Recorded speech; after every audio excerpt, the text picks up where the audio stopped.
तो hello friends, आप सभी का स्वागत है एक नए वीडियो में। क्या आपको भी लगता है हिंदी ग्रामर से डर और समास पढ़ना है लगता है हवा? तो आप बिल्कुल सही जगह पर आए हैं। वीडियो को बिना स्किप किए हुए पूरा वीडियो देखेगा, मेरी गारंटी आपके सारे डाउट्स क्लियर होंगे। It's my guarantee.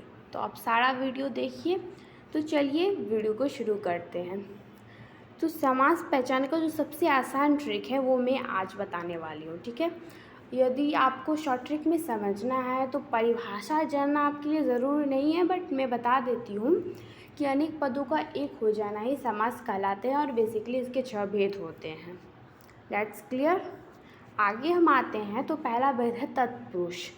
तत्पुरुष समास जो होता है वो थोड़ा समझने में क्रिटिकल होता है, बट अगर आप समझ जाएंगे तो बहुत आसान है। इसके बीच में कारक सूत्र होता है, ये एक अलग चैप्टर है, आप पढ़ लीजिएगा। नहीं तो एक है क्या, जो दो शब्दों को जोड़ता है के लिए से, ये जो भी जिसके बीच में आ जाए वो समझिए आप तत्पुरुष समास है। जैसे रसोई घर, रसोई के लिए घर, कर्मवीर, कर्म से वीर, पुस्तकालय, पुस्तक के लिए आलय। अपने मन से बनाने की कोशिश कीजिए, मन से जोड़ने से ही आसान हो जाता है। अगर दूसरा हम देखें तो द्विगु है।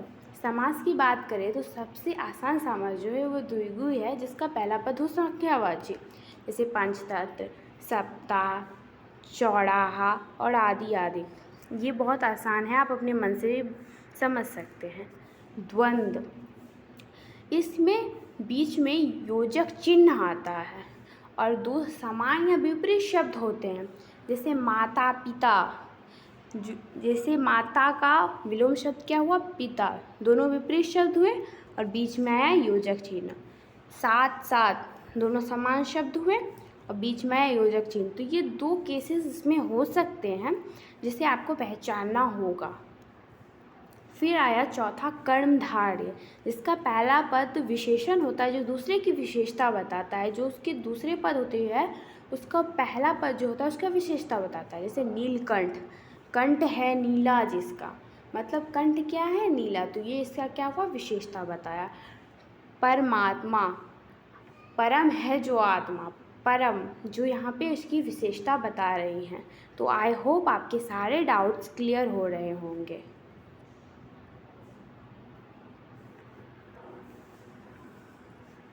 अब आते हैं पांचवें समास पे, बहुव्रीहि।